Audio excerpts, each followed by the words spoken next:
बिस्मिल्लाहिर्रहमानिर्रहीम। अस्सलाम वालेकुम ख़वातीन व हज़रात। आज आपको एक ऐसी जड़ी बूटी का तारफ़ बताएंगे जिसको यकीनन आप नहीं जानते हैं और उसके फ़वाइद जानकर आप हैरान हो जाएंगे।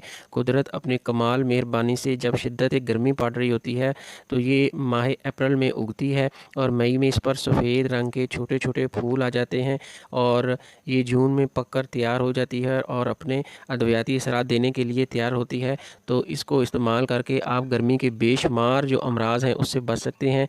जी, ये बूटी जो आपको नज़र आ रही है इसका नाम है जी गोरख पान और ये घास की तरह ज़मीन पर ज़रख़ेज़ ज़मीन पर उगती है और ये आपको तिनकों की सूरत में नज़र आती है। ये नीचे जड़ जड़ से ये छोटी छोटी शाखें इसकी निकलती हैं और ये आम पंसार स्टोर से आपको मिल जाएगी। तो इसको आप अपने इस्तेमाल करें। जो लोग बहुत ज़्यादा चाय के आदी हैं, अगर वो चाय छोड़कर इसको इस्तेमाल करेंगे तो इसके जो अद्वियाती असरात हैं वो भी हासिल कर सकेंगे और चाय की आदत भी छूट जाएगी। इसके लिए आप पहले इससे पहले कि इसकी अफादियत आपको बताऊं, इसका जो तरीका है वो आप सुन लें कि इसको इस्तेमाल करने के लिए, इसका कहवा बनाने के लिए इसकी मिकदार खुराक तकरीबन 5 से 7 ग्राम है। जितनी आप ये वीडियो में देख रहे हैं जो मैं आपको दिखा रहा हूँ ये तकरीबन 5 ग्राम के करीब है। इतनी आप ले लें और उसमें 5 ही छोटी इलायची डाल लें और इसका आप कहवा बनाकर इस्तेमाल कर सकते हैं।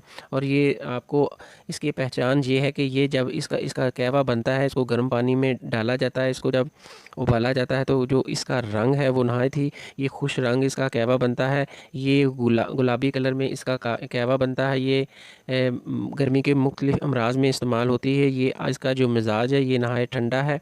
और ये अब आपको कहवा बनाने के मतलब बता दूं कि ये जो हमने 5 ग्राम ली थी उसको मैंने वाश कर लिया है, आप देख सकते हैं। अब हम इसको 3 कप पानी लेंगे और उसके अंदर इन दोनों चीज़ों को, छोटी इलायची को और गोरखपान को डाल देंगे और इसको हम चूल्हे पर 15 से 20 मिनट के लिए हल्की आंच पर बॉईल करने के लिए रख देंगे। तो ये आप देख सकते हैं अभी जैसे ही हम आग रोशन करेंगे, इसको हीट पहुंचेगी तो इसका कलर आना शुरू हो जाएगा। ये नहायत की खूबसूरत और गुलाबी रंग का इसका कहवा बनता है। ये आप देख सकते हैं ये पक रही है। ये इसका कलर निकलना, पानी में निकलना शुरू हो गया है, ये आप देख सकते हैं।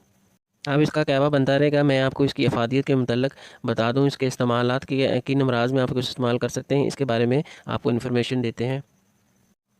तो इसके जो फ़ायदे हैं, ये गोरख पान हाई ब्लड प्रेशर की अमराज में इस्तेमाल होती है। जिन लोगों का ब्लड प्रेशर तेज़ रहता है, ख़ास तौर पर गर्मी की शिद्दत के बायस जब स्टेनोसिस का मसला होता है, खून की नालियाँ सिकुड़ रही होती हैं और ब्लड प्रेशर हो जाता है, तो तब अगर आप इसको इस्तेमाल करते हैं ये आपका ब्लड प्रेशर नॉर्मल कर देती है।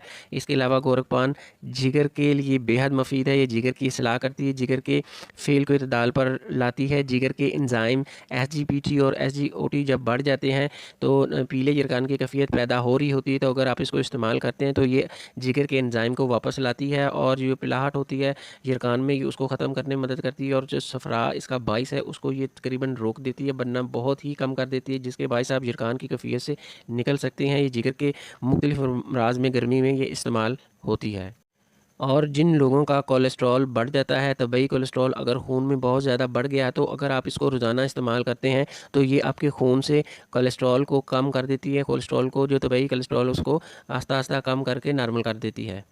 गोरखपान का एक और फ़ायदा, ये गर्मी के बाद जो फोड़े फिनसियाँ निकलती हैं, जो ख़ारिश जिस्म पर होती है, ये उसको ख़त्म कर देती है। जिन लोगों को शिद्दत गर्मी के बायस रैशेस होती है जल्द पर, वो इसको इस्तेमाल करके अपने ख़ारिश और रैशेस को कम कर सकते हैं। इसके अलावा शुगर के मरीज़ भी इसको इस्तेमाल कर सकते हैं। कब जब शुगर जब बहुत ज़्यादा हाई हो जाती है तो जिस्म के ऊपर फोड़े फिनसियाँ निकलना शुरू हो जाते हैं जो नहायत अजियत देते हैं। ऐसी सूरत में अगर आप इसका कहवा इस्तेमाल करते हैं जैसा मैंने आपको बताया, तो आप इसके इस्तेमाल से शुगर के मरीज़ के फोड़े फिनसियाँ ठीक हो जाते हैं और वो बेहतर हो जाता है।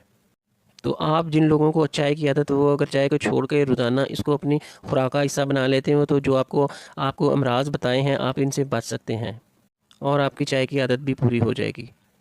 लिहाजा इसको अपनी ग़िज़ा का हिस्सा बनाएं।